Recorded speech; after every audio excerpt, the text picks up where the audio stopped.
Guys মালয়েশিয়ায় আজ দ্বিতীয় দিনই পাইলাম মিটিং করতে যাচ্ছি। এই তোমরা যাচ্ছ কই? মালয়েশিয়া।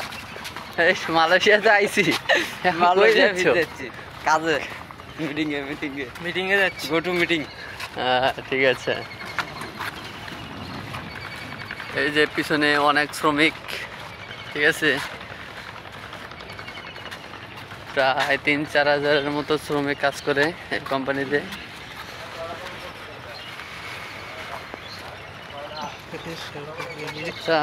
মালয়েশিয়া আসার পর তোমার অনুভূতিটা কেমন? ভালোই চলছে। কিরকম ভালো চলছে? অনেকটা সেই ভালো। এই পর্যন্তই। এই তোমার অনুভূতিটা কেমন? আমি এখন মিটিং এ যাচ্ছি, আমার সাথে কথা বলো। এই যে আরেকটা ভাই মিটিং এ যাচ্ছেন, আপনার অনুভূতিটা যদি একটু বলতেন। উঠকে মারা দেওয়ার যাচ্ছি। ভাই ফুটকি মারা দিতে যাচ্ছে, ঠিক আছে। এই যে পিছনে অনেক শ্রমিক আছে, সামনেটার জায়গা সামনেটা